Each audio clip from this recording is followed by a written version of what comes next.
Então, começamos, né? Boa noite a todos, agradeço a presença.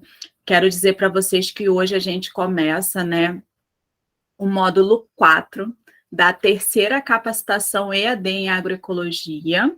Essa capacitação ela faz parte do termo de colaboração 001820 entre a Cooperar e a Prefeitura de Maricá, via Secretaria de Agricultura, Pecuária e Pesca do mesmo município. Esse curso é sobre PANCs, plantas alimentícias não convencionais, mas que eu espero daqui a um tempo não ter o N mais, né? Que ela já seja do nosso cotidiano, que ela seja convencional. E qual a relação dela com a nossa saúde e qual a relação dela com as questões medicinais, com a medicina. A gente não vai trazer aqui nenhuma formação farmacêutica, médica, mas sim uma formação relacionada com o uso, né, mais eficaz, mais eficiente da alimentação alternativa que a gente chama hoje. Para estar trocando com a gente nessa formação, a gente traz um ser iluminado muito experiente nessas práticas, né? O Jean, que é do Chalé Agroecológico. Eu vou deixar que ele se apresente de forma mais concisa, mas eu quero dizer para vocês que o processo seletivo foi difícil e ele foi a pessoa aí selecionada para estar trabalhando com a gente nessa parte aí do uso medicinal das plantas ou do uso das plantas como alternativa de incentivo à melhora da saúde. Muito obrigada por você ter aceito, tá bom, Jean? Seja bem-vindo à equipe Cooperar de Formação. E estou aqui do seu lado, tá bom? Para a gente poder estar caminhando aí nesse processo formativo. Boa formação para todos nós. E eu passo a palavra agora para o Jean. Obrigada, Iago, pelo apoio também. Boa noite a todas, todos e todes. Sintam-se muito bem acolhidos. De antemão, eu quero agradecer a equipe Cooperar pelo carinho, né, por mim, pelo meu projeto de agricultura urbana aqui em Itaboraí. Né, tenho um carinho muito grande pela Cooperar desde 2019, que foi quando eu conheci, né, a Cooperar e participei de inúmeras formações, né, e tive a oportunidade de estar fazendo um intercâmbio também com essa equipe, né, e conheci lá o assentamento Mário Lago, conheci várias frentes, né, de agroecologia, fiquei muito feliz com esse convite, né, queria de antemão também agradecer a Magali, me senti muito à vontade, ela me deixou muito à vontade para a gente construir, né, essa formação de hoje. Tá bom? Eu queria muito agradecer a cada um de vocês também que se propuseram, né, e acreditaram também nessa formação. Aliás, nessas formações que têm acontecido durante o decorrer do ano de 2022, né? E dizer para vocês que eu estou aqui hoje como um facilitador, mas para a gente, assim, construir o raciocínio e as ideias coletivamente, né? Assim, a gente não tem um domínio do conhecimento, né? A gente costuma dizer que a gente partilha os conhecimentos, que isso é agroecologia, né? A gente partilha, vai construindo, cada um vai colaborando, né? Também com as suas experiências, com as suas vivências, e dizer para vocês que a gente procurou fazer, né, uma formação muito assim, muito de base mesmo, agroecológica, né, de trazer plantas que são da realidade de vocês.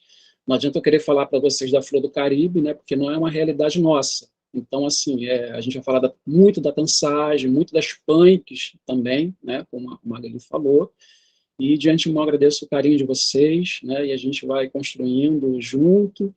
No momento que vocês quiserem também estar partilhando alguma experiência, né? A gente vai construindo aí coletivamente também no chat, né? E só vou pedir, Magali, para você me orientar aqui com relação deixa eu ver aqui, partilhar aqui a tela, né?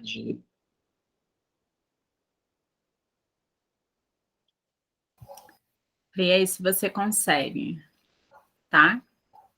Qualquer coisa a gente Ótimo. passa por aqui.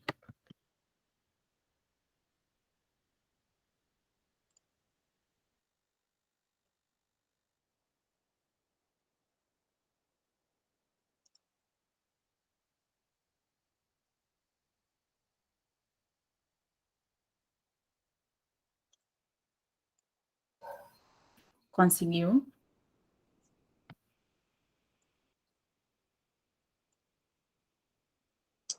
Acho que eu encontrei aqui. Vamos ver agora.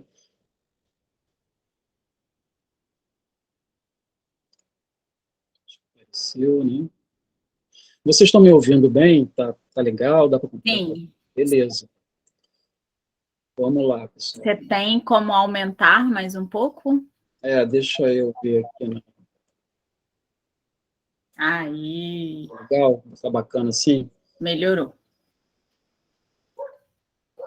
Isso. Não, eu vou tirar desse modo aqui porque ele ficou um vídeo, né? Aí eu não tenho controle. Eu Ah, acho que... tá. tá, agora ficou melhor. Aí eu vou passando com o teclado, fica melhor para a gente poder conversar.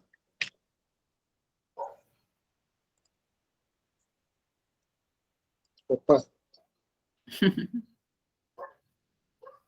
Essa parte a Magali falou, né? A gente.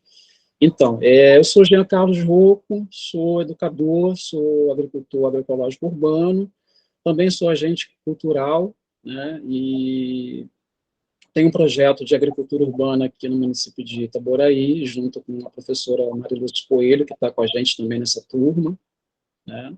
Acompanhando aí. E a gente trabalha com agroecologia urbana desde 2017. Né? Essa formação de hoje, ela contempla 6 dos 17 objetivos, né, para transformar o mundo aí da ONU, né, e a gente está aqui com 6 objetivos dentro dessa formação de hoje, né, que é erradicação da... Gente, desculpa.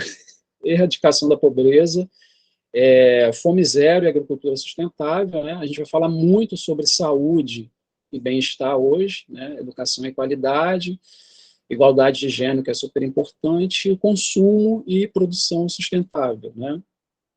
A gente hoje vai falar sobre as plantas medicinais, mas como a Margarida também falou, a gente vai abordar um pouco também das questões nutracêuticas de muitas punks, né? A gente sabe que também muitas plantas medicinais também são punks, algumas punks também são medicinais, e a gente vai explorar um pouco também dessas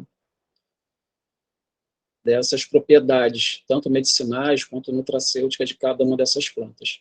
E aqui, para a gente começar um pouco, né, o nosso bate-papo de hoje, a gente vai contar um pouco de como que surgiu, né, dentro desse contexto, como que surgiu as plantas medicinais. A gente vai voltar um pouco na história, né, para a gente poder compreender, nos dias atuais, como que foi, né, a trajetória e o desenrolar, né, dessas plantas, dessas histórias e dessa construção, né? E a gente entende que as plantas, né, o uso dessas plantas, elas, como alimento, elas sempre existiu em algum momento, né? Elas sempre existiram, até porque os seres humanos tinham essa necessidade de se alimentar, né?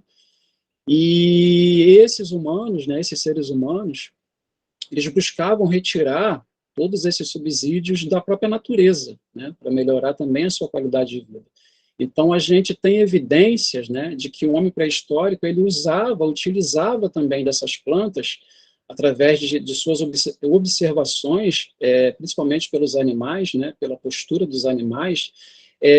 Então, esses homem pré-histórico, eles utilizavam essas plantas para amenizar os sofrimentos, né, e os sintomas físicos que eram acometidos a eles, né, naquele tempo, né.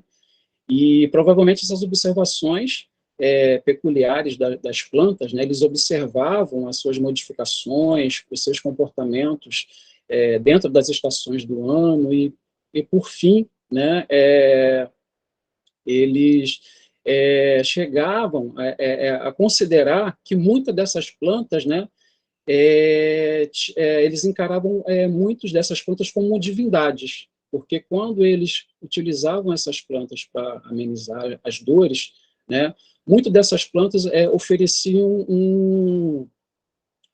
muitas delas um poder alucinógeno, né, que faziam eles, dentro desse estado de sonolência, né, muitas das vezes, eles acreditavam que essas plantas levavam ele assim num patamar espiritual, né, tamanho aí o seu poder, né, de cura. Então, a gente tem relatos que essas plantas começaram a ser utilizadas já na pré-história, né? E a gente chega à conclusão, de acordo com alguns estudos e alguns relatos, que houve um período que foi comprovado isso quando foi desenterrado, né? Eles desenterraram alguns neandertais, que são alguns homens da pré-história, e ali eles observaram, né, que naquele local existia junto com eles, né, com aqueles restos mortais, algumas plantas, e foi detectado que essas plantas eram medicinais, né? Aqui a gente vê também que esse aqui é um achado, né, um livro que retrata a terapia milenar indiana, né, datada aí do ano de 2500 a.C., e aqui a gente vê que eles já faziam esses registros, né, das plantas medicinais, e aqui já tinha esses escritos, né, e cada uma dessas plantas relatavam ali as suas doenças, e a maioria dessas doenças eram relacionadas ao fundo emocional, né. Aqui a gente tem a imagem, que é a do papiro, de um papiro chamado Ebers, que contém mais de 700 fórmulas mágicas e remédios populares que eram catalogados por aqueles povos, né? Então, esse documento, né, ele tem mais de 3.500 anos, né? E os egípcios, eles registravam esses conhecimentos, datavam esses conhecimentos, vamos dizer assim, nos seus diários, né? E ali eles catalogavam as fórmulas e indicavam, né, e colocavam ali também as plantas e os seus poderes, né, de cura também. Tem aqui, em 2700, né, antes de Cristo, os chineses também começavam a utilizar as ervas, depois que eles verificaram que existia base, né, de cura, né, e eles foram deixando de lado ali as crenças. Então, foi desmistificando também muitos saberes que eram empíricos, né, e eles observavam que, através do uso dessas plantas medicinais, eles conseguiam, né, amenizar ou equilibrar ali a cura. Hipócrates, que a gente conhece, né, como o pai da medicina, ele, nos seus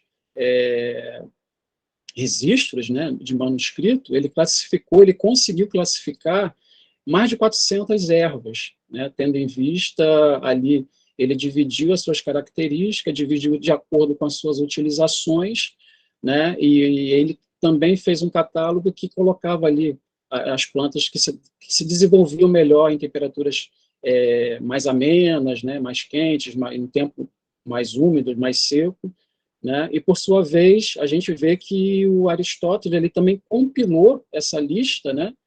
E também depois classificou muitas delas também com poderes curativos.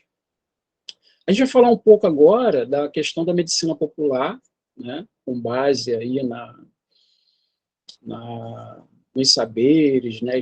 E nas partilhas, né? E a gente vê que a medicina popular ela é proveniente, né, da antiguidade, é uma prática viva e generalizada muito também nos dias de hoje, e a gente tem que observar que a medicina popular ela não está restrita só nas zonas rurais, né, ou nas comunidades tradicionais, né? Hoje, com a prática da agricultura urbana e da agroecologia, a gente vê também que a medicina popular está muito presente também dentro da nossa realidade, né? Dentro do nosso quintal, dentro do nosso bairro, né? Dentro do nosso território. A gente observa que esses conhecimentos eles foram rompendo essas fronteiras, vamos dizer assim, né, do rural, do periurbano, e também a gente tem acesso, né, a esses conhecimentos dentro também do perímetro urbano, através dos encontros, né, de troca, de partilha e de saberes, a gente faz, né, o resgate da memória dessa medicina popular. E aqui a gente vai falar um pouco sobre esses agentes, né, que são os agentes responsáveis pela construção, né, desses saberes, as bezendeiras, as rezadeiras, né, os raizeiros também, os curandeiros, né, porque graças a ele que a gente tem acesso a essas informações, né, e são informações que foram construídas dentro de uma comunidade, através de trocas, através de, de partilha, né, de saberes, e ali cada um partilhando as suas experiências, e a gente observa que a medicina popular ela tem essas raízes, né, e a gente precisa realmente hoje respeitar muito, né, esses agentes populares, e a gente observa que muitos deles, né, isso é muito potente também nas zonas rurais, porque muitos deles possuem ali as suas bancas, né, de ervas, os seus armazéns, e ali eles vão passando, né, ensinando esses saberes, essas fórmulas, e a gente vai adquirindo também, né, tendo acesso também a essas informações. Que a gente vê a foto da bezendeira, do raizeiro, né, que são os nossos agentes da medicina popular. Aqui a gente vai dar uma adiantada, né, que a gente não vai se prender muito a essas informações, porque eu já falei. E no Brasil a gente vê que a utilização das ervas medicinais, ela tem na prática, né, indígena como sua base também, como os povos originários, né, que também tem ali as suas contribuições também na utilização das plantas medicinais dentro ali da sua comunidade, né? E também elas também foram, essa medicina popular também ela foi muito influenciada pela cultura africana e portuguesa, né? E isso foi enriquecendo ainda mais, né, essa cultura popular das plantas medicinais, né? A gente observa aqui que a diversidade de plantas, né, das famílias botânicas, é um fator também que às vezes dificulta, né, porque em algum momento dessa trajetória de construção da medicina popular, de evolução, né, da medicina popular, em algum momento essas informações elas foram descontinuadas por inúmeros fatores, né? Então, quando a gente não tem assim a certeza da utilização de alguma planta, né, é bom que a gente sempre procure saber o seu nome, além do nome popular, a gente também saber o nome científico dela, né, para a gente poder ter certeza realmente de que se trata daquela planta, né? E as principais classes, né, de substâncias químicas desenvolvidas por esses vegetais, eles apresentam, sim, alguma atividade medicinal nos seres humanos, né, que são as mucilagens, os taninos, os flavonoides, principalmente os óleos essenciais, que tudo isso são as proteínas, né, são os princípios ativos dessas plantas, né. E a gente observa aqui que elas apresentam essas plantas, tanto as plantas medicinais quanto as punks, né, elas apresentam inúmeras ações nutracêuticas para o nosso organismo, né? Então é importante que a gente consiga identificar, que a gente tenha essa expertise, né, de realmente identificar essas plantas com exatidão, para a gente saber realmente que a gente está usando a planta correta, né, para fazer a elaboração aí das nossas formulações. E a gente entende como princípio ativo que é uma substância que exerce realmente esse efeito, né, esse efeito nutracêutico no nosso organismo. Aqui a gente tem a diferença, né, uma diferença entre os aditivos sintéticos e os naturais, que na verdade são os próprios princípios ativos, né? E segundo a Anvisa, o aditivo, né, ele é qualquer ingrediente adicionado intencionalmente, sem propósito de nutrir, no caso, né, com o objetivo de modificar as características físicas, químicas, e biológicas e sensoriais durante essa fabricação. No caso, a gente está falando aqui dos aditivos sintéticos, né, dos princípios ativos sintéticos desenvolvidos aí pela indústria farmacêutica, né? Então, a gente observa que não há nenhum tipo de comprometimento, né? E, de uma forma mais simplificada, esses aditivos são usados para preservar os alimentos, né, e melhorar o aspecto visual, tanto quanto sabor, né, o gosto, estabilizar ele a sua composição. E esses aditivos, né, tanto os sintéticos como os naturais, eles são divididos em algumas classes, né, são os aromatizantes, os corantes, os conservantes, né, os antioxidantes, todos esses que a gente está cansado de observar aí nas formulações, né, e que fazem parte aí dessas elaborações.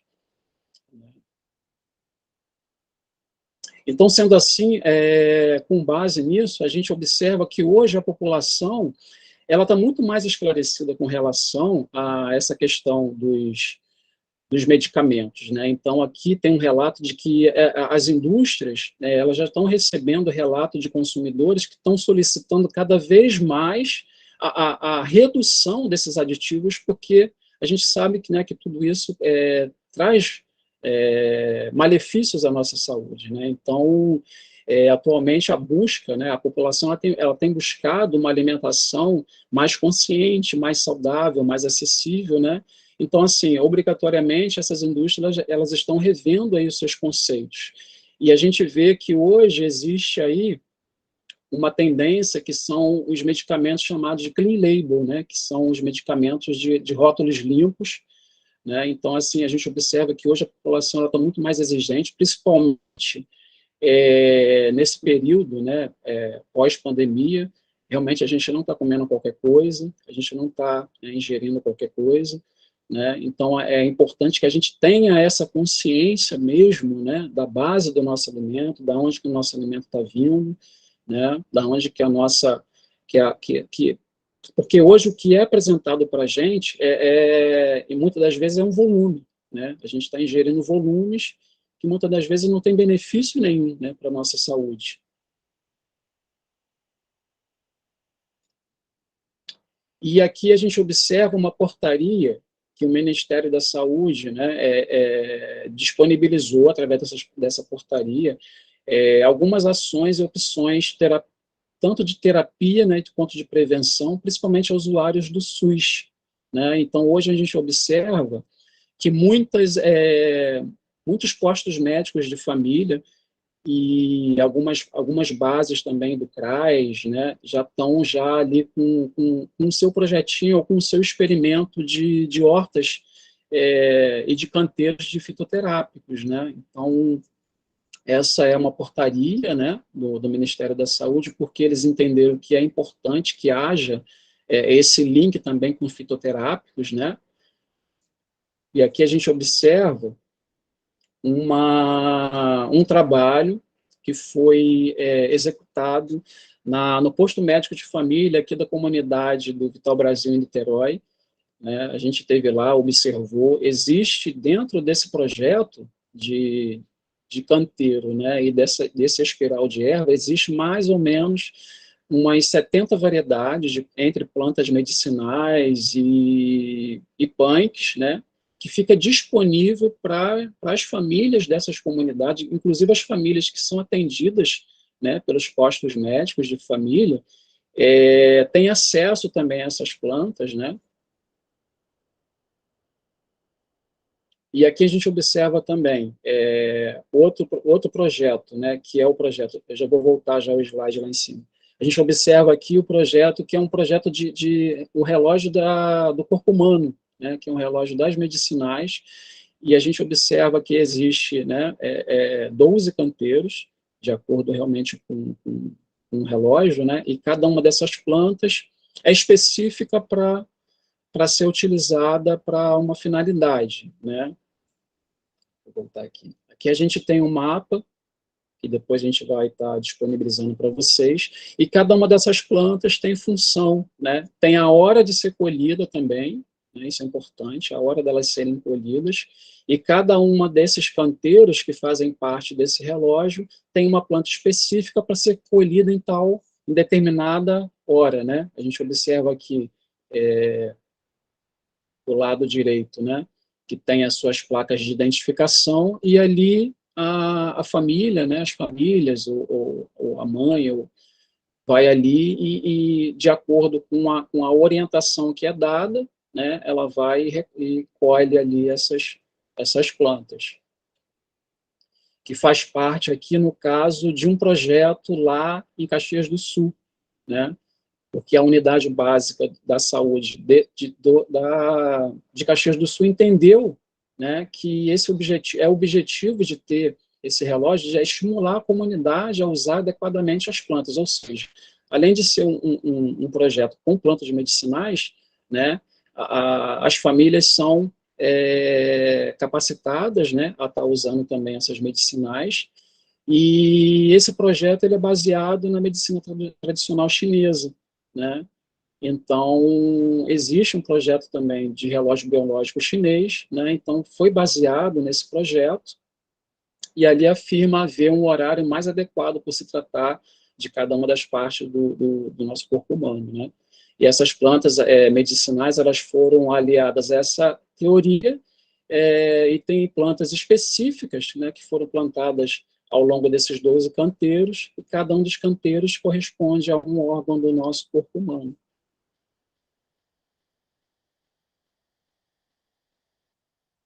Aqui são as práticas integrativas, né, e complementares da saúde, que também engloba essa parte da fitoterapia, da homeopatia, da acupuntura, né, do yoga, da medicina tradicional chinesa, e esse projeto também contempla, né, as plantas medicinais dentro do relógio do corpo humano. Aqui a gente observa, né, um jardim medicinal lá no interior de São Paulo, implantado na cidade de Sertãozinho, e a gente observa que é um projeto gigantesco, né, que tem muitas plantas inseridas dentro desse jardim medicinal, também para a população ter acesso, né, e fazer ali a sua colheita, né, e produzir ali os seus fitopreparados, né. E a gente observa aqui que a OMS ela constatou que práticas não convencionais da saúde, né, que são a medicina popular, né, tais como acupuntura, fitoterapias, técnicas manuais de desenvolvimento, vem ganhando espaço, né? A OMS identificou isso, que elas vêm ganhando espaço, né? E para grande parte da população que usa, né, as plantas medicinais, ela é vista como uma prática integrativa, né, histórica da utilização que vai contra, né, que vai contra aí a utilização dos medicamentos sintéticos, né? Então, a gente observa que há um avanço, né, dentro aí principalmente agora nessa época pós-pandemia, né, da população de querer fazer uso aí das plantas medicinais. Aqui a gente observa um grande desafio, né, com relação às plantas medicinais dentro da medicina popular, né, que a gente observa que as profundas raízes culturais, né, da população brasileira facilitaram essa sobrevivência desses saberes, dessas práticas, né, e essa crença que veio através desses agentes, né, os curandeiros, os raizeiros, as parteiras, elas vêm transformando o uso dessas plantas, né, e além disso, o uso dessas plantas faz com que o ser humano volte, e isso é muito importante, né? Faz com que o uso dessas plantas medicinais, das plantas, que a gente tenha uma conexão, né, com a natureza, que em algum momento aí da nossa caminhada, da nossa história, a gente se desconectou, né, dessa base, que é a base que vem da natureza, né? Então, todos esses processos, todos esses saberes, né, todas essas acumulações faz com que a gente volte, né, a ter o resgate dessa memória afetiva, o resgate desse saber, o resgate dessa cultura, né, e isso vai sendo potencializado com o passar do tempo. Aqui a gente tem uma foto bem emblemática, né, aí das curandeiras, das bezendeiras, nos seus jardins de plantas medicinais, e a gente observa, isso é muito bacana, né, o empoderamento das mulheres, né, nessas práticas. Jean, Oi, queria chamar a atenção para uma outra questão nessa foto aí, sim. é as diferentes faixas etárias, né? Como que o conhecimento vem sendo passado, né? Você pode ver aí que são 5 mulheres e 5 faixas etárias diferentes. Então, como que as gerações, né, podem estar passando esses conhecimentos aí à frente? Isso, para mim, é extremamente significativo. Claro que, enquanto formação, a gente busca justamente isso nesses encontros, mas essa relação familiar, né? Olha só, passar a tarde, né, fazendo essa seleção, fazendo esse estudo, porque isso é pesquisa, isso é ciência, isso que elas estão fazendo aí é extremamente científico, né, de um potencial tremendo. Então, me chamou muita atenção essas gerações aí representadas, achei espetacular. Parabéns. Aqui, Magali, a gente fortalece essa questão realmente da partilha, né, de passar os saberes, né, das gerações, né, aqui tem a avó, tem a mãe, né, tem as filhas, tem as netas, então a gente vai passando, né, e assim vai perpetuando esses saberes da medicina popular e esse fortalecimento, né, das plantas medicinais dentro dos territórios, né. Aqui a gente observa que, principalmente no Nordeste, né, isso é muito forte, né, esse tipo de trabalho, né, de venda das garrafadas, das ervas, né, a gente encontra, e há muitos relatos disso, que a gente encontra muito desses armazéns, dessas bancas, dessas feiras, né, e isso é muito forte, muito potente, e a gente vê mais uma vez, né, a figura da mulher à frente desse trabalho, né, do fortalecimento desse trabalho. E aqui tem um desafio, né, a gente vê um desafio que é a questão da eficácia, né, e o baixo custo operacional da utilização das plantas medicinais nos programas de atenção à saúde. A gente considera, né, essas práticas como práticas integrativas de terapia, né, terapêuticas, e útil e importante também para a nossa saúde, né. Aqui a gente tem um trabalho que acontece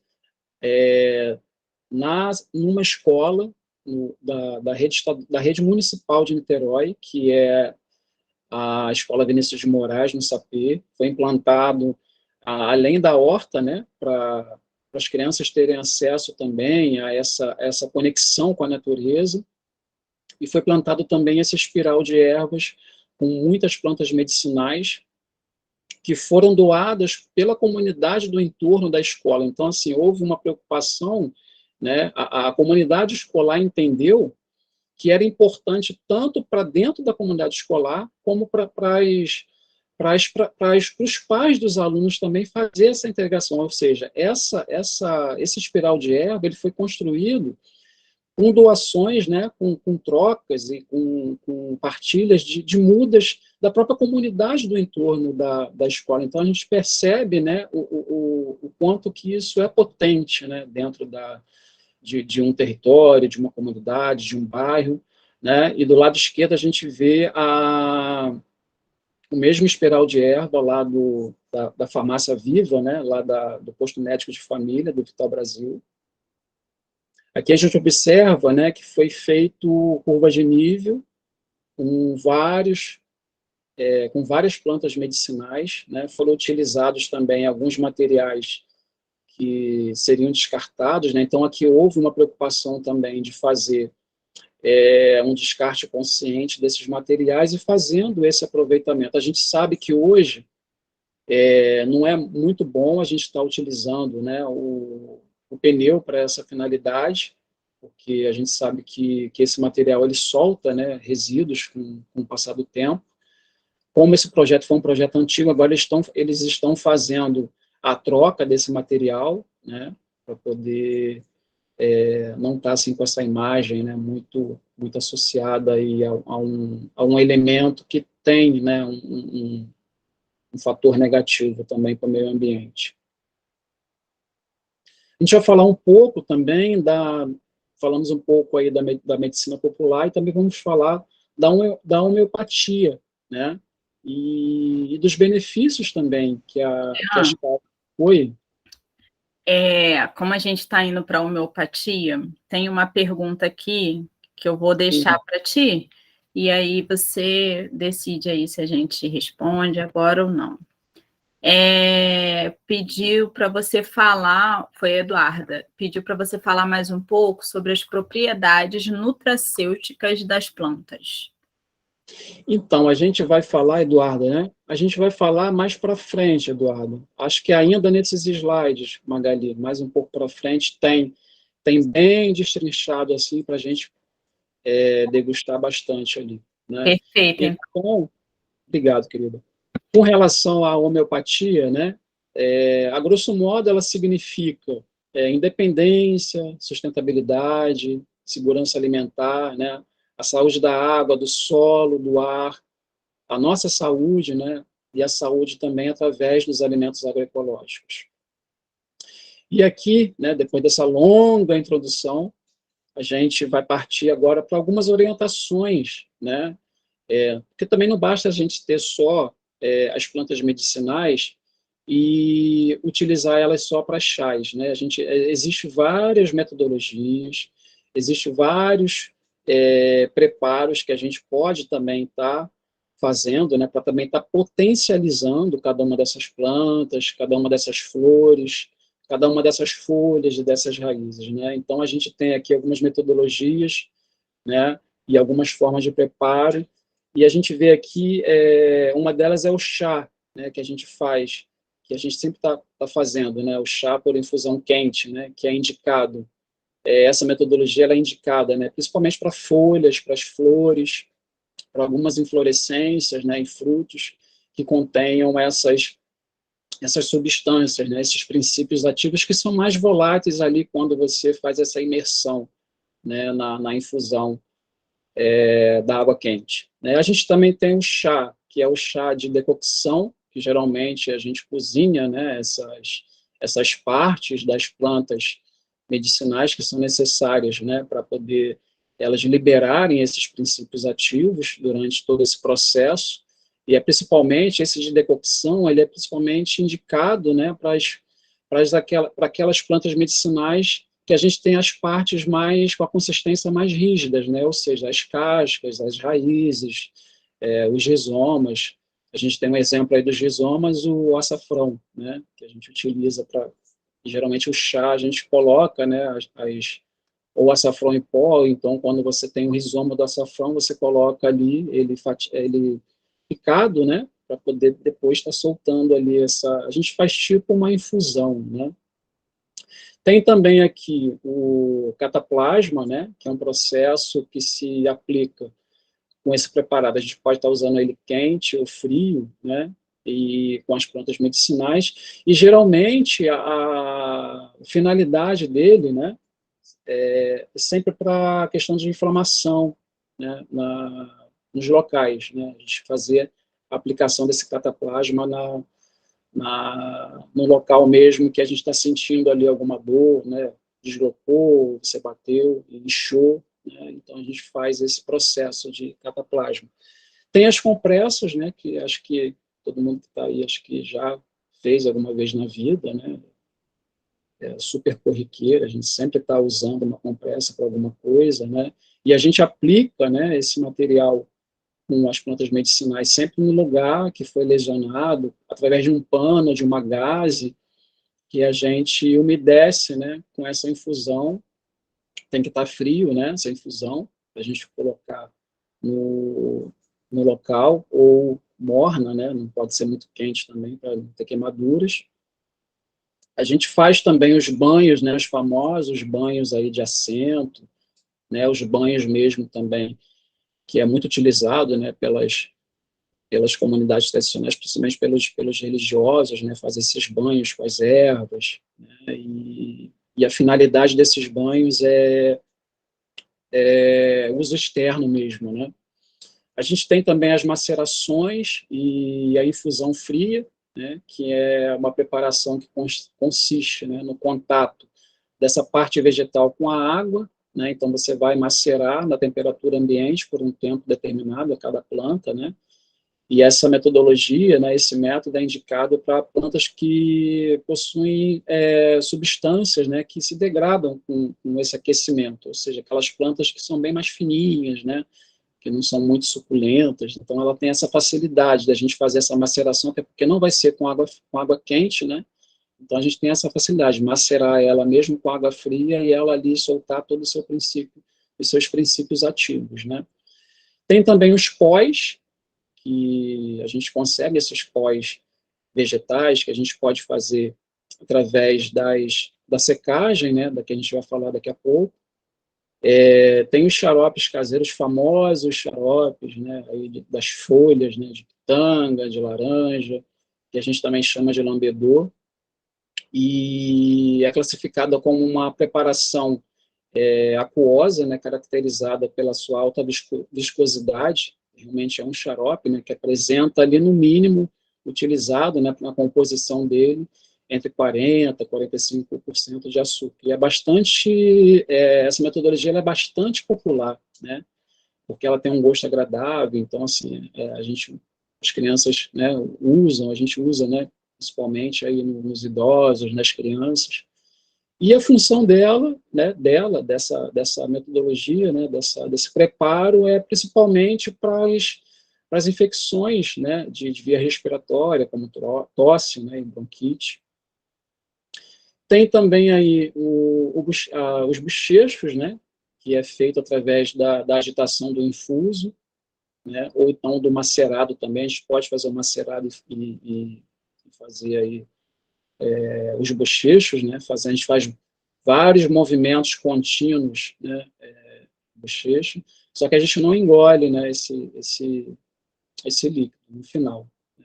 Tem os gargarejos também, que é uma agitação desse infuso, ou desse macerado, né, na garganta, pelo ar, né. Acredito também que não é tão distante da nossa, aí, da nossa vivência, né, e a gente também não engole também esse infuso. Aí, dentro dessas orientações de forma de preparo, a gente tem as tinturas, né, a gente tem as pomadas, tem também os vinhos medicinais, né, os óleos medicinais, o azeite, tem a inalação, os emplastos, né, as garrafadas, o sumo também que a gente tira, né, que a gente faz a extração através das folhas, tem o supositório também que é feito com algumas folhas, e tem aquele uso direto também, né, de algumas plantas que a gente colhe, principalmente quando a gente tem aquele abscesso, né, e a gente coloca ali uma folha, né, geralmente é de boldo, se não me engano, né, para ele puxar ali e a gente expelir, né, aquele pus. Aqui tem um exemplo bem prático, né, de uma das plantas medicinais mais utilizadas para a gente fazer tintura, que é a camomila, né, então a gente pega essa planta, né, devidamente limpa, a gente coloca, é importante, né, que vocês sempre utilizem vidros, né, de cor escura e mantenham sempre esses vidros, né, abrigados da incidência direta da luz, né. É importante também que esses recipientes, né, eles estejam esterilizados, e a gente utiliza dentro dessa formulação mais ou menos 40% da planta, né, e 60% de álcool de cereais, que faz com que essa planta ela libere, né, com mais rapidez aí esse princípio ativo, e fazendo aí essa tintura. E essa metodologia é o seguinte: a gente deixa de molho entre 10 a 15 dias, entre 10, 14 e 15 dias, e após esse período a gente faz o processo de coagem, né? A gente coa e tira essa tintura, né? Joga as folhas ou raízes também, se for o caso, e deixando apenas aquele líquido, a gente acondiciona esse líquido dentro desse vidro, né? Esterilizado, fecha, né? E É importante que a gente faça o processo de etiquetagem, né? A gente coloca ali a data que foi fabricada, essa tintura, e o nome dessa preparação, né? Isso é importante para que a gente também não se perca, né? Caso a gente faça várias tinturas, né, de várias plantas medicinais, então é importante que você tenha, né, esse cuidado de estar catalogando, de colocando a data, até porque tem os prazos ali também, né, para serem utilizados. E aqui algumas dicas importantes, né, para vocês que fazem coleta e uso das plantas medicinais, é a gente não colher essas plantas, se a gente conseguir, não colher essas plantas, no caso, fora da lua nova, né, porque toda a a concentração, né, desse princípio ativo. Na verdade, a gente vai colher essas plantas na lua cheia, né, que é quando os princípios, principalmente das folhas, das flores, quando os princípios ativos dessas plantas, né, elas vão estar sobre toda a parte aérea dessa planta. Né, porque se a gente colhe na lua nova, é interessante que a gente colha o que está embaixo do solo, né. Então, boa parte das plantas medicinais a gente colhe na lua cheia, né, por conta aí da gravidade, né. Importante também que a gente não colha nada em dias de chuva, porque há aí um estresse, né, absurdo também dessas plantas. Então, assim, é importante que a gente colha no horário ideal para essa colheita, sempre pela manhã, nos primeiros horários, no máximo até 10 horas, porque também depois das 10, né, não é recomendado por conta dessa questão do estresse, principalmente se forem dias de sol, né, então a gente tem um estresse absurdo dessa planta, e praticamente a gente vai estar fazendo uma colheita de um volume de planta, né, que o princípio ativo, por conta dessa questão do estresse, ele não vai estar muito bem distribuído nessa planta. Né? Então é interessante que a gente tenha atenção a esses detalhes, né? Colher sempre nas primeiras horas da manhã, né, na lua cheia, de preferência, para fazer essas tinturas, os chás, né? Claro que no momento assim de urgência a gente não vai ter como atentar para essas informações, né? Porque na urgência você vai ter que colher ali, né, e fazer ali para você poder estar ingerindo, né? Então, nesse caso das tinturas, né, do xarope, dos lambedores, é interessante que a gente tenha esse cuidado para a gente, por quê? Para a gente poder ter o máximo dado por essa planta, né? O máximo ali do princípio ativo, das suas propriedades nutracêuticas. Então, é importante e interessante que a gente observe, né, essas informações. Né?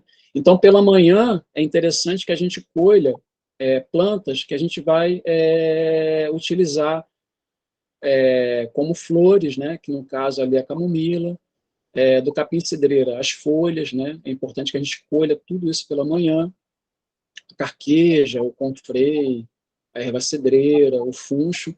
Por quê? Porque essas plantas, a boa parte, né, do princípio ativo delas vai estar na parte aérea. Né? Então, é importante que vocês tenham esse cuidado. Se a gente vai fazer a nossa tintura com qualidade, né, e com o máximo de princípio ativo dessa planta, então é interessante que a gente colha essas plantas pela manhã. Aqui tem algumas plantas de colheita à tarde, mas ali é por conta da fisiologia dessas plantas, ou seja, tem a bardana, a calêndula, né, o guaco, a tansagem, né, que a gente colhe ali do guaco.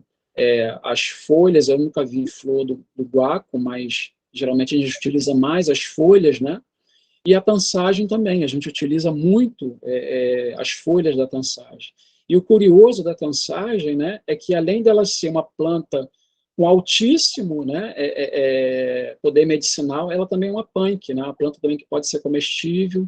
A gente pode estar utilizando, né, as folhas da tansagem na salada, para incrementar ali um arroz, né? Até pães também a gente pode estar utilizando as folhas da tansagem. Você pode também estar enriquecendo o feijão, colocando também essas folhas da tansagem, né?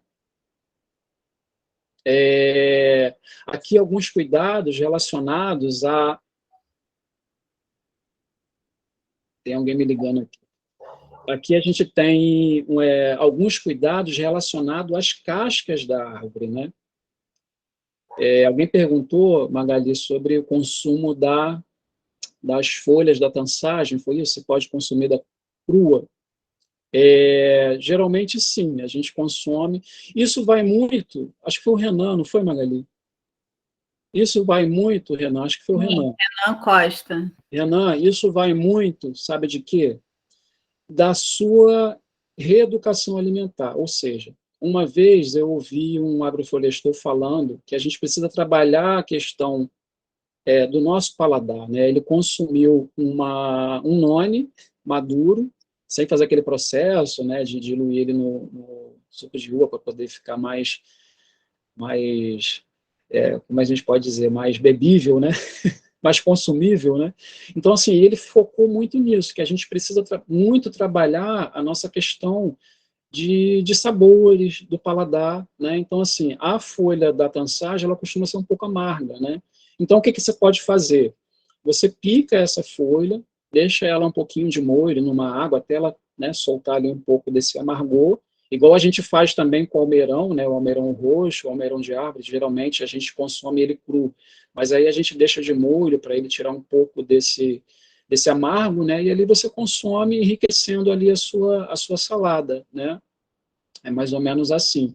E você pode também estar colocando essa folha no suco verde, né, para estar potencializando também, né. A tansagem, ela costuma ser uma planta que em algum momento no nosso quintal ela some, né, em algum período, né, Magali, ela desaparece, né, e você pensa, poxa, perdi essa planta. Não, é do nada, na verdade não é do nada, ela sempre está presente ali, né, e no momento favorável ela ressurge, né.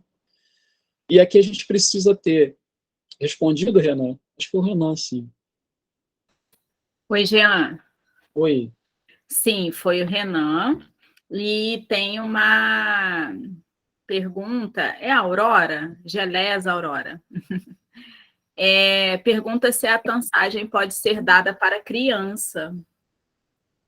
Então, aí a gente volta naquela questão da educação do paladar, né? Provavelmente a criança, ela até pode consumir sim, mas se a gente fizer esse processo de deixá-la de molho para tirar um pouco daquele amargo, né? Interessante, quem foi a pessoa? Interessante é a gente. Quem perguntou foi o nome aqui, né? Tá? Gelesa Aurora. O meu nome é Carol. Carol, vi aqui agora. Então, Carol, o interessante é que você colha as folhazinhas mais novas, porque também não adianta, porque assim, é mais recomendado que a gente consuma as folhas mais novas pela questão das fibras, né? Geralmente as folhas mais velhas, também não muito velhas, viu, gente? É Uhum. importante a gente colher essas folhas mais maduras, no caso, para fazer o chá. Até porque são folhas que têm muito fiapo, né? Não sei se vocês já observaram quando a gente colhe, ela sai ali muita fibra, né? Então, para consumo, de repente, não é interessante, porque aí você vai ter que sempre estar ali, né? Você está ali consumindo e sempre está tirando aquele fiapo, né? Desde que você pique ela bem picadinha, de repente você não vai conseguir identificar esses fiapos, né? Então, para criança, de repente, as mais novinhas, Carol, seria mais interessante, né? As crianças consumirem. Alguém perguntou sobre a questão do princípio ativo, né? Até pode sim, de repente, sair um pouco, né? A gente ter uma perda do princípio ativo quando faz esse processo, né? De colocar na água, mas aí vai muito do gosto mesmo, né? Do consumo. Então, e essa água, de repente, vai estar com essa perda, né, assim, do princípio ativo. Então, assim, a gente fala muito dessa questão de deixar de molho para quem tem essa dificuldade mesmo, né, de não gostar muito, de sentir o amargo. Então, assim, é a questão mesmo de educação alimentar, de reeducar, né, o nosso paladar. Mas não é uma perda significativa, não, do princípio Exato. ativo, não. A água, ela não faz essa extração de forma tão significativa da gente precisar desconsiderar esse princípio, não. Dá para utilizar, tá? Outra coisa, tem uma outra pergunta aqui sobre o dente de leão. Quem foi que fez? Espera aí. Douglas Santos. Sim. Se é o mesmo processo de consumo do dente de leão. Então, as folhas do dente de leão, a gente pode também estar consumindo elas cruas, né? Mas a gente também sente um leve amargor também nessas folhas. Então, mesmo processo. Serralha, o dente de leão, o almeirão de árvore. Se vocês quiserem colocar, né, deixar ali mais ou menos 5 minutos, não precisa ser muito tempo, é só tipo colheu, colocou ali, soltou aquele amargor, beleza, vocês podem estar incrementando ali a sua salada, porque para a gente ter uma quantidade de folhas consideráveis, né, de dente de leão, de serralha, a gente precisa colher muito, porque geralmente elas não dão muitas folhas, né? Elas dão ali folhas no máximo ali que dá para você fazer um chá, né? E elas não têm assim aquela produção muito expressiva, dependendo do local também que elas estão, porque muitas dessas plantas também medicinais, elas são plantas indicativas, né? Então, de repente, ela vai estar ali num solo que não está muito favorável para ela, mas ela está ali sob a resistência, né? Então, ela não vai ter aquele desenvolvimento tão evolutivo quanto se ela tivesse em algum outro solo que fosse mais favorável. Então, assim, depende muito. Na praça agroecológica, aí de Araçatiba, quando eu tive aí, eu observei muito disso, que as plantas que estão lá, e a gente vai ver isso no sábado, muitas daquelas plantas que estão ali, elas foram plantadas com essa preocupação, né? Da população que fosse ali para colher, tivesse o melhor dessas plantas e o ápice dessas plantas. Então, assim, todas aquelas plantas que foram inseridas ali naquele contexto, houve essa preocupação, né, delas poderem oferecer o melhor da flor, da folha, da raiz delas, né? Então, a gente observa muito por isso, né, essa questão do desenvolvimento dessas plantas também. Então, assim, para a gente ter uma colheita, né, farta dessas folhas, ela precisa estar realmente, essa planta precisa realmente estar num pleno desenvolvimento, porque a gente observa muitas das vezes que essas plantas, e algumas plantas medicinais também são espontâneas. A gente observa que muitas das vezes essas plantas também são plantas indicadoras, elas na nossa horta, muitas das vezes elas vão estar repletas de insetos, né, que provavelmente poderia estar ali na sua alface, na sua couve, né? E elas estão ali, essas plantas estão ali dentro daquele contexto, fazendo esse papel, né? De estar ali sendo usadas, né? Por esses insetos indicadores. Então, a gente costuma ver muito, eu costumo ver muito o dente de leão com muito pulgão, com muita cochonilha, né? Então é óbvio que essa planta ela não vai sentir esse estresse como uma planta convencional, né? A gente sabe que ela vai ficar debilitada ali, ela não vai estar plena, né? Mas ela também não vai sentir muito ali esse estresse, né? Então, às vezes, quando a gente tem essas plantas medicinais inseridas ali dentro da nossa horta, muitas das vezes elas estão repletas desses insetos, né? Então, elas estão ali na função de plantas indicativas. E até digo para vocês que não é interessante, tá, que a gente faça coleta de folhas, nem de flores, quando você vê que essas plantas estão com muita incidência, né, desses insetos, é recomendável até que vocês nem tirem essas plantas dali, porque aí você vai causar um desequilíbrio, ou na sua horta de caixote, né, ou nos seus vasos, ou até mesmo na sua horta mesmo no chão. É primordial que tanto planta medicinal ou plantas ou as punks, que a gente vê que tem muita incidência de insetos nela, a gente não retire, né? Para a gente não causar esse desequilíbrio, e esses insetos eles vão procurar outras plantas, e de repente vai procurar aquela planta que você não quer que seja afetada por eles, né? Então, aqui a gente tem uma observação com relação a alguns cuidados de coleta. Magali, qualquer coisa você me chama. A gente tem aqui, principalmente o cuidado quando a gente vai fazer extração da casca, né, de algumas plantas, como a pimenta rosa, que tem muito, né, da pimenta rosa em Maricá, né? Então a gente faz o seguinte, para a gente não comprometer, né, o desenvolvimento dessa planta, a gente precisa escolher um galho De preferência, para a gente fazer um fitopreparado, a gente não escolher galhos muito lenhosos, a gente escolher os galhos mais novos, né, para a gente poder fazer isso, e a gente ter cuidado também, principalmente com as árvores grandes, para a gente não anelar essa árvore e comprometer, né, a distribuição dessa seiva. Então, a gente tira uma lasca que a gente observa que é suficiente para a gente fazer ali, né, a nossa infusão, o nosso chá, o nosso macerado, e a gente tem esse cuidado também, porque a planta ela vai continuar, né? Então, a gente tem esse cuidado de não ferir, porque quando a gente faz esses cortes, né, e dependendo da forma que a gente faz, a gente precisa fazer bem superficial, mas que também você pegue um material que vá te fornecer, né, ali o princípio ativo. Mas que a gente precisa ter muito cuidado também com esses cortes, né, para isso não ser um fio condutor ali de doenças, né, de proliferação de doenças. Então, a gente também precisa ter esses cuidados quando a gente for fazer essa extração da casca, né? Colheita também da raiz é importante que você não tire a raiz da planta toda, né? Se for uma planta que a gente chama de planta anual, que é uma planta que vai ali perdurar por muito tempo, né? A gente tem as plantas perenes, que é a planta que nasce ali, ela vai desenvolver, deu ali as suas flores, os seus frutos e pronto, ela seca e interrompe o seu ciclo. E a gente tem as plantas anuais que elas vão perdurar aí por um bom tempo, ou seja, você colhe e ela vai dar de novo, você colhe de novo, né, e assim, muito disso acontece com as frutíferas, né.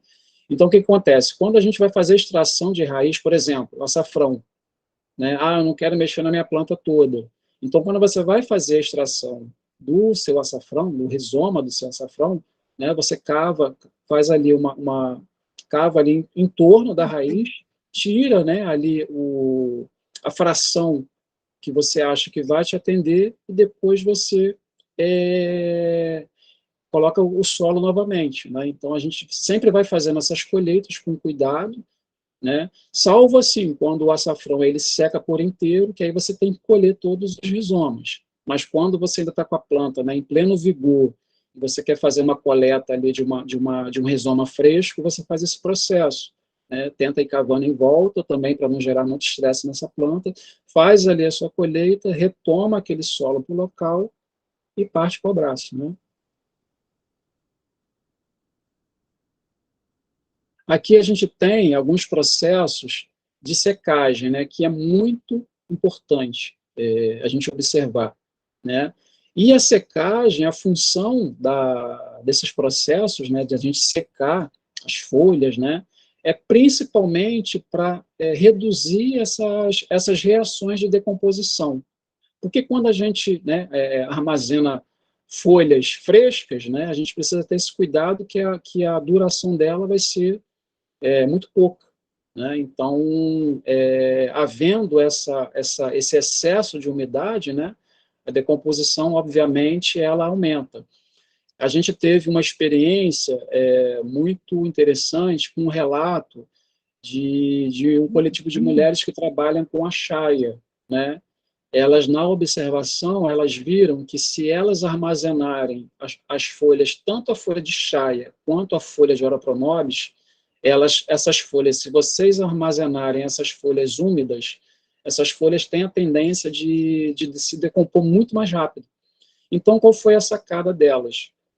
Elas colhem essas folhas de chaia, de ora pronobis, da moringa, colhem essas folhas no estado que elas estão ali mesmo, né?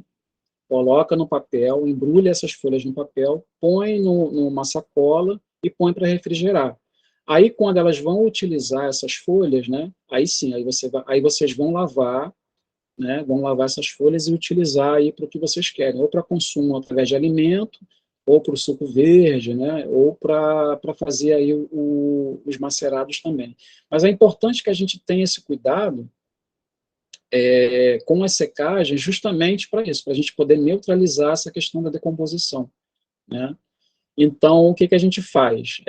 Após esse processo, né, de colheita, sendo necessário, a gente tira esse excesso, isso se a gente for fazer a secagem naquele momento que a gente colheu. Então, a gente tira o excesso dessa água com um pano, né? A gente vai ali comprimindo um pano seco e tirando esse excesso de água, e ali você faz o seu processo de secagem habitual que você está acostumado. Ou você faz através do varal, você pega aquelas folhas, o molho daquelas folhas, né, e pendura com o pregador. Aqui a gente costuma fazer, eu já fiz aqui o processo de secagem, pegando o sombrite, colocando essas folhas, né, e deixando expostas,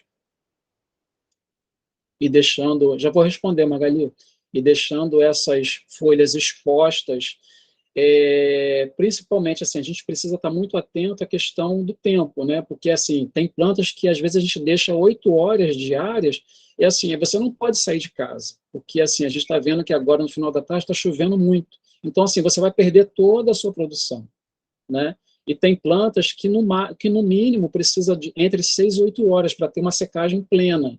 Então, assim, se você vai secar com esse processo mais artesanal, né, expostas ao tempo, então, assim, você não pode sair, você tem que estar sempre observando, e, assim, não pode ter muita acumulação de folha, né, porque a gente tem, pode ter proliferação de fungos, né, então, assim, a gente tem que ter uma quantidade razoável de folhas, e essas folhas bem distribuídas para que a gente possa fazer uma secagem por completa, né.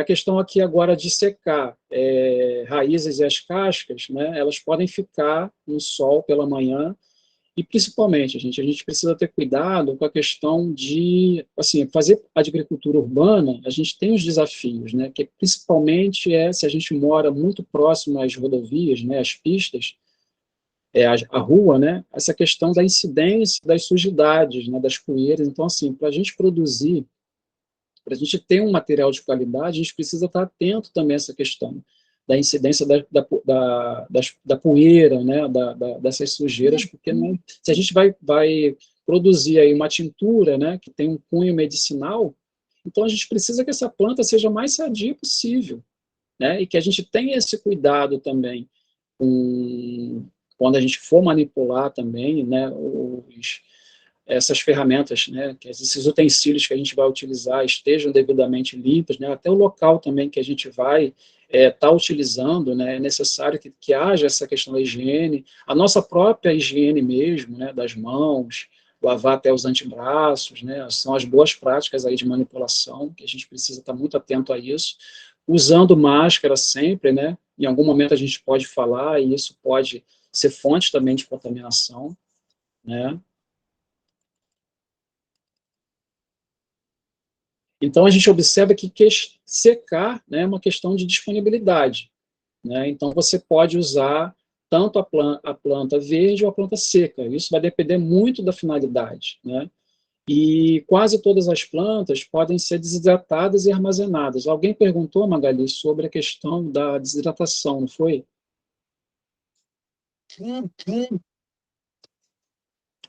Se você quiser, a gente pode responder no final aqui desse slide. Sim, Jean, quem perguntou foi Jandira. Eu vi que ela falou alguma coisa de desidratar. Desidratar as folhas e guardar ela em pó, é uma pergunta. Então, geralmente, quando você desidrata, e quando você vai fazer recolher esse material, mesmo que você recolha essas folhas na sua integridade, quando você for colocar ali numa vasilha com tampa, né, hermeticamente fechada ali, ou num vidro, ou num pote, né, elas por si só elas vão começar a esfarelar, né? Então, assim, elas vão acabar sendo ficando nesse esse residual de pó. O que você pode também fazer para acelerar esse processo, caso você queira que elas fiquem em pó, é pegar o mix, né, que é eu acho mais prático o mix, e você passar, né, essas folhas e armazenar já elas já no pó mesmo, né? Geralmente a gente faz dessa forma. Dependendo muito da quantidade, você pode fazer no liquidificador, né? Eu já prefiro fazer no mix, que eu acho mais prático, a lâmina é menor, né? No liquidificador às vezes agarra muito, então você tem uma perda, e no mix não muito, né? Então acho que é mais prático também para você. Alguém falou sobre a questão da perda, né? Desidratado, a questão da perda do princípio ativo. Tem uma antes. Sim, pode falar. Falar um pouco sobre os cuidados com a identificação correta das plantas para evitar intoxicações. Então, essa foi uma pergunta muito importante, pertinente, né? Quais são os cuidados que a gente vai ter, pessoal, com relação a essas informações? A busca pelo conhecimento, a busca por essas informações, né? A gente vai estar fortalecendo essas trocas. É muito recomendado aí pelos fazedores de agroecologia, né? Pelos fazedores também dessas agriculturas, que a gente sempre tenha certeza, principalmente as plantas alimentícias não convencionais, que a gente tenha certeza realmente da planta que a gente está consumindo, né? Então, assim, isso só é possível através das buscas, né? Desses grupos que a gente participa. Por exemplo, tem um grupo aí da Rede Agroecológica de Maricá, que sempre a galera está colocando, né, essas perguntas, e assim, existe vários companheiros e companheiras nesse grupo da rede agroecológica que está sempre partilhando essas informações. Então, assim, essas informações a gente tem que ter certeza também dessas fontes, né, que está partilhando essas informações. Então, a gente tem a segurança por exemplo, de estar junto com o pessoal da rede agroecológica de Maricá, porque já é uma galera que já vivencia isso, né, no seu cotidiano, na sua realidade. A própria Cooperar também, dentro das suas formações, né, exaustivamente também já falou sobre essas questões de identificação. Então, assim, vocês não precisam ficar preocupados com isso, porque a gente vai compilar esse material, né, e boa parte dessas informações a gente vai ter acesso, né. Então, assim, é importante que vocês sempre procurem estar se atualizando, tanto com relação às plantas medicinais, né, para a gente ter certeza realmente. Porque, assim, a gente observa que os nomes populares, muitas das vezes, numa região, determinada planta, né, recebe um nome, e em outra região, a mesma planta, às vezes, recebe um outro nome popular. Então, assim, o que é recomendado? Acho que a gente até já viu isso nos slides anteriores, né? O mais recomendado é que a gente utilize nas nossas fontes de busca os nomes científicos de cada uma dessas plantas, porque aí você vai ter certeza que realmente aquela planta é boa para consumo, né, vai ser boa, e você vai ter certeza realmente, não, é a identidade original daquela planta, né, e que vocês procurem também nas literaturas, né, tá sempre buscando essas informações. Isso a gente vai construir, acho que foi não lembro o nome da companheira, a gente vai construir isso com base realmente na busca pelas informações. E foi como o colega falou aqui, né? Na dúvida, a gente não consome, a gente não utiliza, a gente só vai colher, só vai consumir, só vai usar se a gente tiver certeza, né? E isso está presente nas literaturas, que a gente só utilize essas plantas quando a gente tiver plena certeza mesmo, né? Da eficácia dessa planta, e se realmente essas plantas, né? Por isso que é importante que a gente fortaleça, né, esses encontros, essas partilhas, né, esses encontros que acontecem de troca de mudas e sementes aí em Maricá. É importante que a gente fortaleça, porque isso só enriquece. E isso vai fortalecendo também essas leituras, né, e essa construção dos saberes da medicina popular tradicional, né? Então, essas informações fortalecem. E a gente vai trocando também essas informações, né? Então, a gente observa que secar é uma questão de disponibilidade mesmo, né? Porque nem todas as plantas a gente vê que está disponível o ano todo, como é o caso da tansagem, né? Em algum momento a gente tem essa planta, em algum momento a gente não tem essa planta, né? E muitas outras também são assim. Em algum momento elas entram ali no seu estágio de dormência, né? E num período mais favorável elas retornam. E com isso, né, a gente observa aqui alguns exemplos de plantas que a gente não tem disponível o ano todo, né, que é a carqueja, a quebra-pedra, picão também, tem um momento que a gente não consegue encontrar mais essa planta, em algum momento a gente não encontra aí no nosso espaço, na nossa horta, na nossa comunidade. A trançagem também acontece muito da gente não encontrar, né, essa planta em determinado momento, e que a gente até precisa dessa planta, então a gente já está vendo.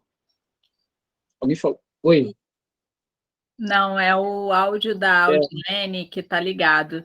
sim. Deixa eu te fazer uma outra colocação, Jean, por favor. Sim. Aqui, ó, vamos lá, ela falou. O Diego Monsores perguntou se as plantas desidratadas podem perder suas propriedades fitoquímicas. Sim, boa, eu vi essa pergunta e eu acabei... Não, foi eu que te interrompi. Quando você ia responder, aí eu fui lá para cima. Certo. Então, a gente vai ter uma perda por quê? Porque quando a gente desidrata, a gente tem perda o quê? De água, né? A gente tem perda ali do líquido, e a função dessa questão da secagem é justamente para a gente ter essa planta por um tempo de uso maior, né? Então, obviamente, a gente vai ter essa perda, né?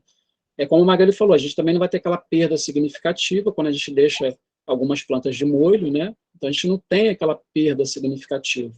Por exemplo, uma planta que é interessante que vocês façam a secagem, caso vocês queiram estar utilizando, né, ela em momento que ela não aparece, é a tançagem.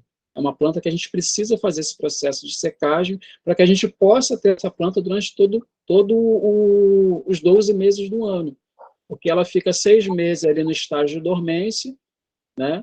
A gente não encontra mais, porque ali já faz parte da fisiologia dela, né?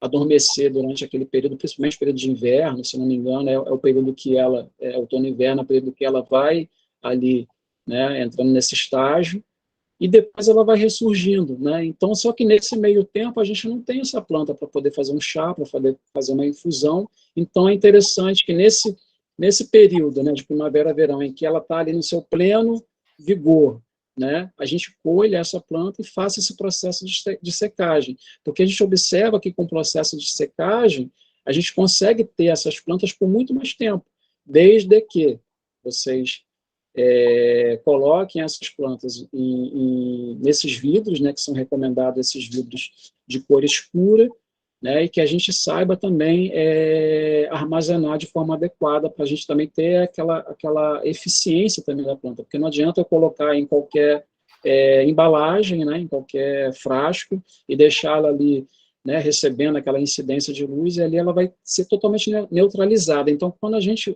for utilizar essa planta, né, as propriedades dela nutracêuticas não vão existir mais, porque não houve nenhum cuidado de armazenamento. Então, para a gente ter o máximo de potencial, né, nutracêutico dessas plantas, a gente precisa ter esse cuidado, né, de estar armazenando de forma adequada.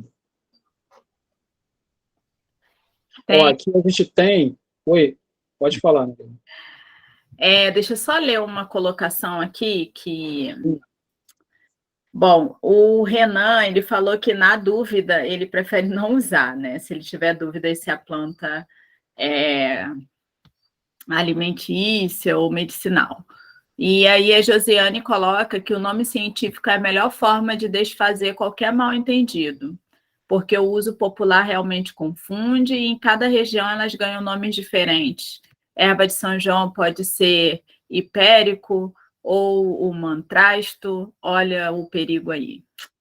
A Sempre Mística tem um livro confiável para você indicar, Jean? Ela pergunta. Editora? Ela só pergunta, deve ser um livro de identificação, né? De identificação. Tenho vários, Magali. A gente pode estar fazendo aí uma lista, né? Uma lista, né? E eu te passo, você passa aí para a galera. Né? Existem vários livros de fontes confiáveis, né? Que a gente pode estar utilizando. Né? E, se eu não me engano, tem um da Ana Maria Primavera, que até vocês aí, Magali, da Cooperar, sempre está com ele. Eu acho que ele fala também, eu vou dar um confere e a gente partilha esses esses nomes, né, para vocês depois. Sim. Eu vou ler agora, porque falta só 20 minutos para a gente terminar a aula. Aí a Audilene, ela coloca assim: Jean, nós temos que fazer mais encontros com trocas de plantas medicinais, porque é de suma importância, e também, né, para a gente não perder a riqueza da natureza. Aí a Josiane concorda, a Marina também concorda, e aí a Audilene também fala sobre a oficina, né? Fazer mais oficinas ensinando xaropes, pomadas e outros. Então, A Karuna, isso? Karuna Ananda, pergunta se você indica algum aplicativo confiável para identificação das plantas. Ela deve estar querendo um sem ser o Google Lens, né? Então, Magali, o único aplicativo que eu indico confiável são livros. Eu, assim, a gente sabe, né, que a tecnologia, ela ajuda muito. Então, assim, eu não faço utilização de aplicativo de identificação. Assim, eu até posso pesquisar para vocês e falar alguns com alguns companheiros que eu conheço que faz uso das plantas medicinais, mas, assim, é questão de escolhas, né? Eu gosto muito de livros que têm assim uma exaustão de fotos indicativas, né? Porque pelas fotos, né? E sendo de uma editora de confiança e de autores, né? Que a gente sabe que tem propriedades de fala para isso, eu prefiro os livros. Tanto que os meus livros de plantas, tanto que as minhas fontes, né? De plantas medicinais são muitos livros mesmo que eu tenho de universidade, de algumas instituições, até do próprio Knupp também, né, do Lenze, né, que são aí mestres, né, que tem, até da própria Ana Primavera também, que estudaram, né, muito sobre isso. Então, eu sinto segurança em consultar essas fontes. Né? Agora, aplicativo, eu posso ficar devendo agora, eu posso ver e a gente partilhar, né? Eu já andei pesquisando sobre esses aplicativos, que como eu trabalho com ensino médio, né, a tecnologia sai pelos poros, né, dos alunos. Então, já andei dando uma pesquisada, mas assim, nenhum que ele me demonstre que ele usa esses autores como base de identificação. Aí eu fico meio receosa de indicar.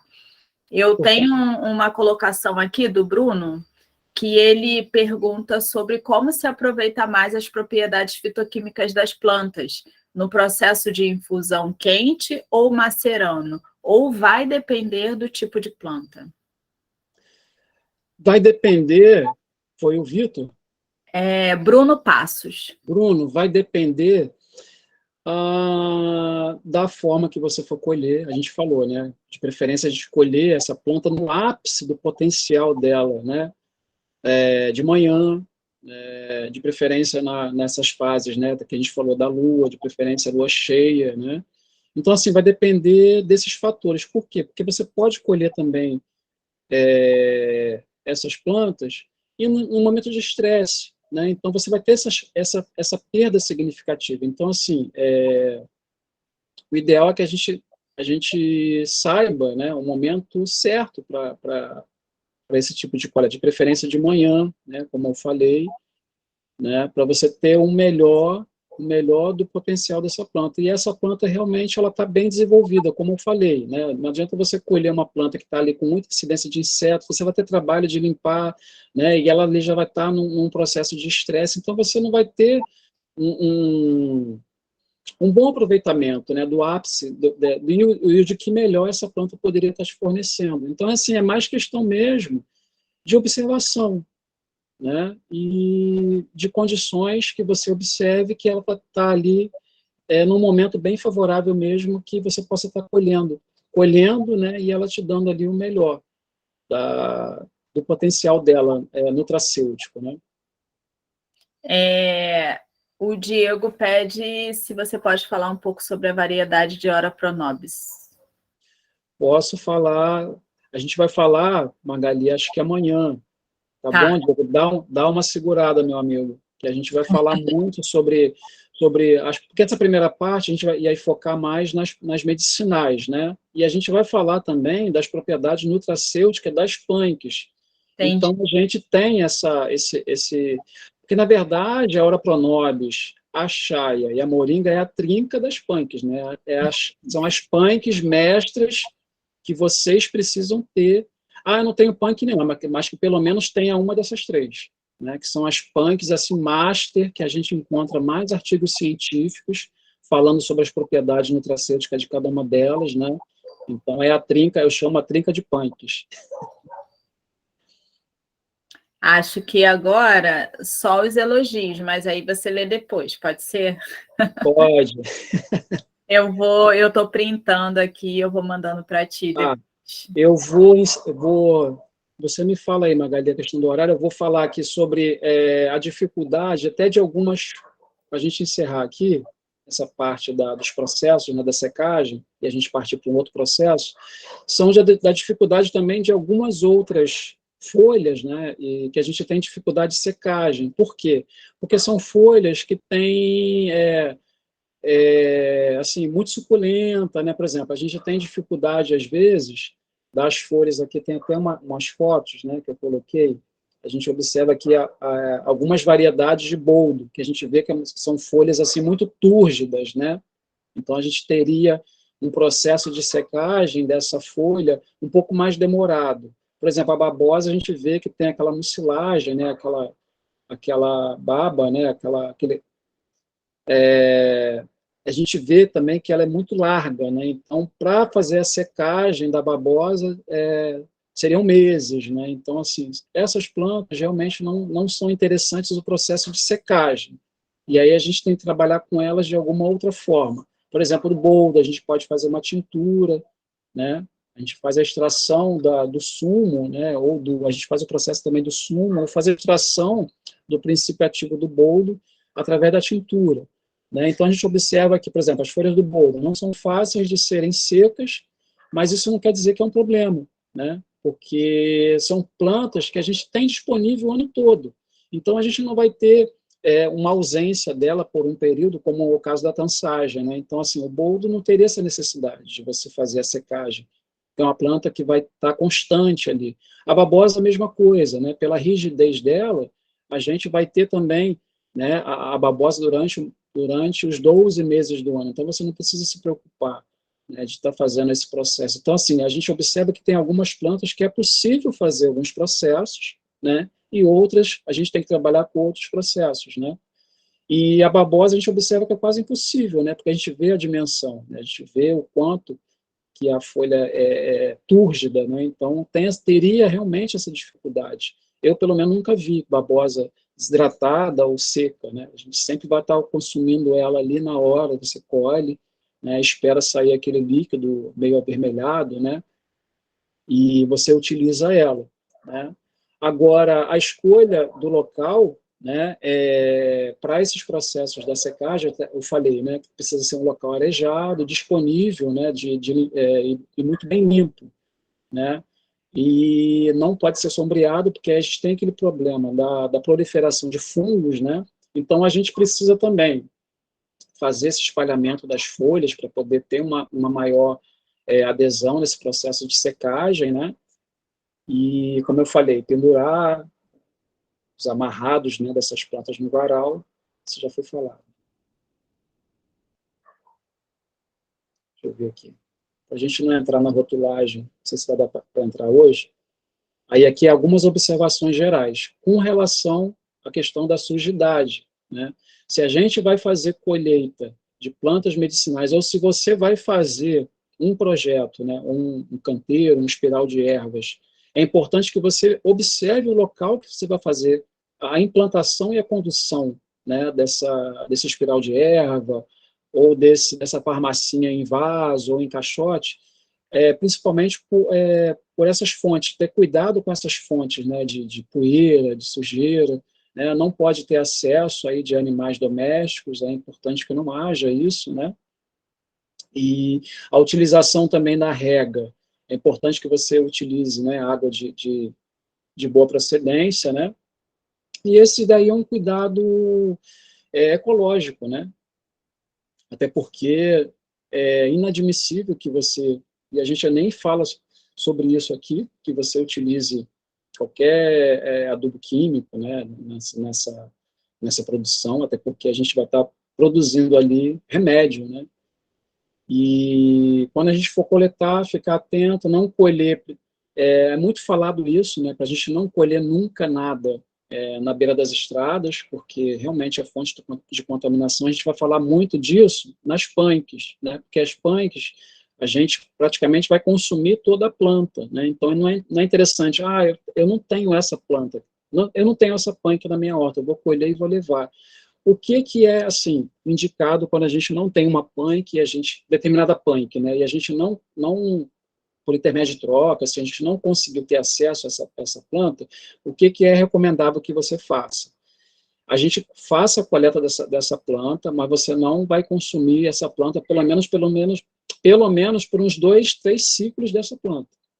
Você vai levar ela, vai plantar, vai deixar ela dar semente, ou deixar ela fazer mudas, você tira aquela muda, faz mais um processo, né, até ela dar a terceira, o quarto ciclo, né, dessa variedade. Aí sim a gente consome, né, porque aí você vai estar quebrando, né, essas incidências aí de contaminação, né, mas o recomendável é que a gente não faça esse tipo de coleta, que a gente fortaleça aí os nossos encontros, as nossas partilhas, né, que a gente vá lá na feira agroecológica, que sempre tem os sábados agroecológicos promovido pela Cooperar, que sempre tem muda, o pessoal sempre está levando muda, assim, as pessoas já entenderam esse processo de troca, né, então, quando acontece aí a feira de Araçatiba, sempre tem o pessoal levando muda, né, e isso é empiricamente, né, não é nada combinado, a pessoa já leva porque sabe que sempre tem alguém ali que pede, né, que está ali disponível para poder receber também. Então, isso é bacana, que a gente fortaleça esses circuitos, né, de troca. E para você ter essas plantas, a melhor forma é assim, trocar, né, nos grupos que a gente faz parte também, né, e sempre a gente está tendo acesso a essas plantas. Então, é bom que a gente não faça essa coleta, que a gente saiba que são locais que têm fonte aí de contaminação, principalmente locais que tenham, né, incidência de esgoto a céu aberto, aí que você não deve colher mesmo, né, então acho que isso daí não fica muito distante, né, para a gente sabe que não é bacana, né, e a gente tem aqui um alerta, né, lembrando que não é porque é natural que não vai fazer mal, né, então a gente tem que ter esse cuidado, principalmente com essas plantas de cunho medicinal, né? Que a gente possa estar utilizando plantas sadias, né, no seu ápice de produção também, né, e plantas que a gente tenha certeza da origem, de onde veio, né, e que vocês sempre procurem estar buscando, né, essa fonte de conhecimento através das trocas mesmo, né, de informação, consultando os livros. A gente tem muitos livros de base mesmo, né, que dá informação bacana. A gente encontra também muitos artigos científicos na internet, principalmente aí nas universidades, né, que amplamente está sendo estudada, várias plantas medicinais, várias punks agora, a gente também está encontrando vários artigos científicos falando do seu potencial, tanto alimentício, né, quanto nutracêuticos. Aqui tem um processo da rotulagem, mas dá tempo, Magali? Não sei como é que está de hora. Mas é bem rápido aqui. Praticamente a gente já falou, né? Que é importante que a gente... Dá sim, Jean, calma, Tá, dá sim, vai tá com calma. ótimo.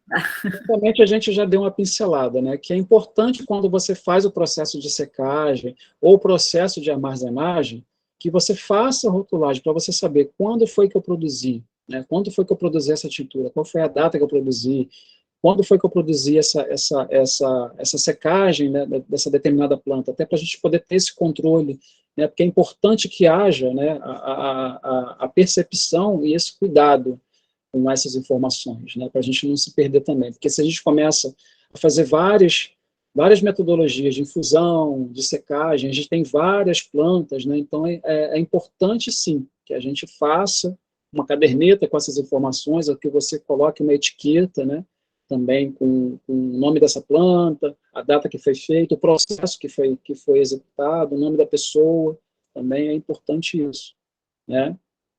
Ter cuidado também, aonde a gente for guardar, né, essas plantas, né, secas e as infusões, de ser lugares que não tenha inseto, que não tenha poeira, né, que não tenha poluição, a gente já falou sobre isso, né, e a embalagem mais tradicional utilizadas para poder armazenar é esse vidro, que a gente chama de cor âmbar, né, que é aquela cor escura, é o mais recomendado para você realmente ter a segurança, né, de que os princípios ativos ali, eles não vão se perder, porque muitos deles são voláteis, né, com ar, então se você não vedar bem também, você tem essa perda. A gente precisa também ter cuidado com relação às tampas, né, que vão ser utilizadas, porque muitas delas, com a umidade, ou dependendo de onde a gente colocar, né, essas tampas, desculpa, elas enferrujam, né, então podem ser também fontes de contaminação. A gente precisa limpar, né, e higienizar esses vidros e essas embalagens que a gente vai acondicionar, né. É importante, eu já falei, né, que a gente tenha aí uma preocupação com a questão da higiene, né, e se possível, vocês que queiram, né, fazer aí os seus experimentos, que vocês tenham os utensílios específicos para a farmacinha de vocês, né? Porque às vezes a gente está fazendo isso na cozinha, a gente pega ali uma faca que a gente utilizou para cortar carne, né? A gente pega ali uma colher que a gente utilizou para poder fazer alguma outra coisa. Então é importante que haja essa higienização adequada desses utensílios, mas o primordial seria que vocês tivessem, cada um de vocês, o seu kit mesmo, específico para fazer todos esses processos aí farmacológicos, né? Dos fitopreparados, melhor dizendo. Né? E a preocupação aqui com relação ao local que a gente vai guardar, né? Depois de tudo embaladinho, bonitinho, a gente guardar em local escuro, né? Com tampa, nesses armários com tampa e longe aí desses focos de interferências, né? Aqui a gente usa local sempre sombreado, né? A gente vai usar e ter essa preocupação de manter longe aí da incidência de luminosidade, né, para a gente não ter vedar bem, para a gente não ter perda também aí das essências, né, dos princípios ativos, né, e ter essa preocupação também com a influência dos odores, com a luz direta, né, e principalmente, pessoal, quando a gente faz aí alguns processos de fitopreparados, a gente tem algumas reações, né, então é importante que você não faça isso ali no grupo, né, você fazendo ali os seus preparados e mexendo no celular, é importante que a gente se abstenha, né, de tudo isso e a gente se conecte ali com os processos, né, para a gente ter ali um cuidado, né, porque a gente está praticamente ali fazendo preparados, né, que são medicinais, né, então a gente precisa ter muito cuidado com relação a isso, mesmo que seja para a gente, para o nosso uso mesmo, né, a gente precisa ter esse cuidado, né, então que fique longe dessas fontes de contaminação, né, a gente ter cuidado com o material, às vezes não é porque é mais barato que é eficiente, né, então a gente, às vezes, ter esse cuidado, e a gente não ter esse olhar, né, não, esse vidro é mais caro, a gente ter a questão, a visão do investimento, porque quanto melhor for a embalagem que você colocar, né, o vidro que você acondicionar, melhor vai ser a permanência, né, desse produto, né, a vida útil, né, então, e aí a eficiência também, que é o primordial, né. Aqui a gente fala um pouco do fitopreparado, por quê? Por que essa terminologia de fitopreparados, né? Porque hoje foi entendido que esse é o melhor nome, né, e um nome que engloba assim de forma geral, né? Porque na verdade o que acontece? Esse nome está sendo substituído, fitopreparado, pelos nomes remédio caseiro e remédio popular. Por quê? O nome fitoterápico ele foi apossado aí pela indústria farmacêutica, né? Então a gente, dependendo da situação, a gente não pode mais falar, não, eu preparei um fitoterápico, porque a gente vive aí, né, a questão dos desafios, né, tanto da agroecologia, quanto da nossa produção caseira, né, e a gente observa isso a nível universal, né, que as patentes que têm acontecido, né, essa semana eu estava vendo um post falando sobre os países, né, que mais fazem a patente, né, de outros, né, sobre utilizando, né, materiais de outros países, e a gente vê que o Brasil está nesse ranking, né, de ter assim, uma vasta biologia, né, uma agrobiologia muito rica, né, e vem outros países e vão se apossando, né, das nossas riquezas e vão patenteando isso, e a gente vê que isso tem acontecido assim absurdamente, que a gente tem sofrido aí dentro dos nossos biomas a questão da biopirataria, né, que muitas das vezes vem o de fora, vai ali, coleta, pega, né, e leva para ali para os seus territórios ali, e fazem assim as suas patentes, e um produto que era nosso, né, e por conta aí dessas grandes corporações, a gente acaba perdendo essas identidades, né. Então esse nome fitoterápico, ele foi apossado pela indústria farmacêutica, né, então a mesma coisa, né, quando a gente fala do nome, não, esse remédio dá cura, né, eu proporcionei a cura, então isso é muito perigoso, né, isso dentro do Código Penal, a gente vê que só quem tem o direito de usar, né, esse termo cura é o médico, a medicina, né, a medicina convencional, né, só o médico tem vamos dizer assim, a legalidade de usar esse termo de cura, né? Então a gente, dentro da medicina popular, e do fitoterápico, a gente usa termologias mais suaves, né, para harmonizar. Ou seja, em vez de a gente usar o termo cura, a gente utiliza equilibrar uma enfermidade, harmonizar uma enfermidade, causar o equilíbrio ali em determinada doença, né? Então isso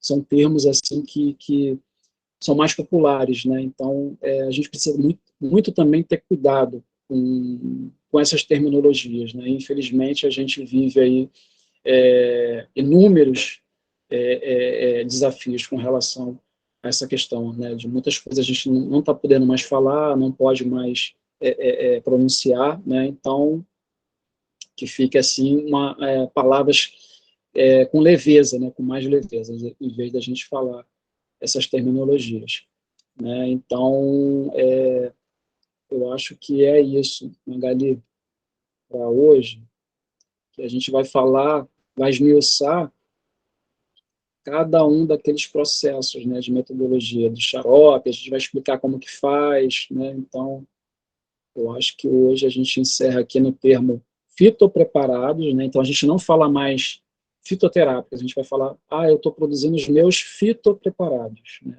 que é a terminologia aí que mais se adequa à medicina popular. Ai, que bom, obrigada, Jean, foi maravilhoso, né? Eu vou te mandar os prints depois, mas a gente também fica com o chat gravado, né, durante a gravação, então eu quero agradecer a todos e marcar com vocês, né, amanhã, no mesmo horário, estaremos aqui nos encontrando para dar continuidade a essa formação.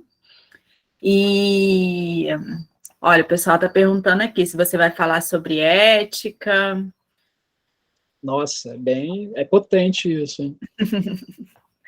E aí a gente tem também amanhã as orientações para o encontro, né, presencial no sábado, que vai ser a oficina. E a gente pode usar esse momento, né, do sábado para fazer as nossas trocas também, né? Troca de muda de medicinais, troca de informações. A gente vai ter esse momento de troca lá também no nosso encontro presencial. Quero dizer para vocês que todos estão de parabéns, gente. Vocês permaneceram aí firmes. Eu achei uma aula assim bem rica, né? Foram informações ricas e passadas de uma forma bem leve. Para mim foi maravilhoso. Eu me senti muito contemplada. Quero agradecer o empenho, né? O Jean estava, assim, extremamente empenhado, extremamente ali, minucioso. Ele parecia o moço desses vidrinhos aí que está na tela, sabe? O alquimista, assim, preparando tudo com muita graça e leveza, gente. Obrigada, parabéns, Jean, parabéns mesmo. Obrigada a todos vocês são maravilhosos, tá bom, gente? Tchau, por favor, não esqueçam de assinar a lista de presença, tá bom? Jean, um beijo para todos. Obrigada aí, gente, muito obrigada mesmo. Gente, amanhã eu posso fazer uma foto de vocês com a câmera aberta, vocês vão vir preparados? Amanhã é sexta-feira, vai ser foto de sextou, ok? Venham fitopreparados. Venham fito preparados, gente. Então amanhã tá combinado, hein? A foto. Obrigada, Iago.